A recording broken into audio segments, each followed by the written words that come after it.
বক্তব্য রাখবেন মাননীয় সদস্য জনাব আমানুর রহমান খান রানা, 132 টাঙ্গাইল 3। আপনার সময় 5 মিনিট। আউযু বিল্লাহি মিনাশ শাইতানির রাজিম। বিসমিল্লাহির রহমানির রহিম। কুল হুয়াল্লাহু আহাদ, আল্লাহুস সামাদ, লাম ইয়ালিদ ওয়া লাম ইউলাদ ওয়া লাম ইয়াকুল লাহু কুফুয়ান আহাদ। মাননীয় স্পিকার, মহামান্য রাষ্ট্রপতির ভাষণের উপরে আনীত ধন্যবাদ প্রস্তাবের উপরে আমাকে আলোচনা করার সুযোগ দেওয়ার জন্য আপনাকে ধন্যবাদ। মহান জাতীয় সংসদে দাঁড়িয়ে প্রথমে শুকরিয়া আদায় করি মহান আল্লাহ রাব্বুল আলামিনের প্রতি এবং কৃতজ্ঞতা জানাই আমার নির্বাচনী এলাকার জনগণের প্রতি, যারা আমাকে মহান সংসদে পাঠিয়েছেন।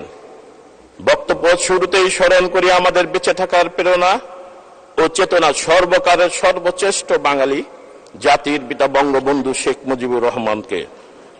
শ্রদ্ধার সাথে স্মরণ করছি 71-এর জীবন্ত গেইলা খ্যাত বঙ্গমাতা শেখ ফজলুন্নেসা মুজিব সহ 75-এর 15ই আগস্ট সকল শহীদদের।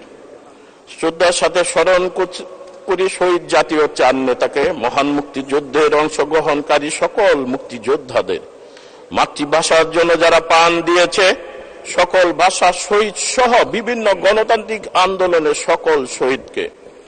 আমি শ্রদ্ধার সাথে স্মরণ করছি মহান মুক্তিযুদ্ধের অন্যতম সংগঠন মুক্তিযোদ্ধাকালীন বাংলাদেশ 11 নং সেক্টর উত্তর পূর্বাঞ্চলীয় জোনের কাউন্সিলর চেয়ারম্যান, বাংলাদেশ আওয়ামী লীগের সাবেক যুগ্ম সাধারণ সম্পাদক, টাঙ্গাইল জেলা আওয়ামী লীগের আমৃত্যু সভাপতি, সাবেক গণপরিষদ সদস্য ও জাতীয় সংসদ সদস্য আমার চাচা জননেতা জনাব শামসুর রহমান খান শাহজাহানকে।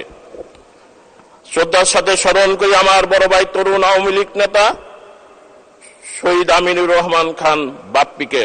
মাননীয় স্পিকার, শহীদ আমিনুর রহমান খান বাপ্পি আমার ভাই, আমার জন্মগতভাবে আমরা আওয়ামী লীগ পরিবার, আমাদের ধমনীতে আওয়ামী লীগের রক্ত।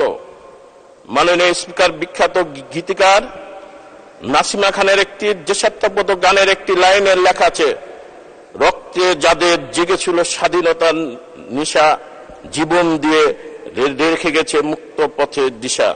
মাননীয় স্পিকার, বঙ্গবন্ধুর আদর্শ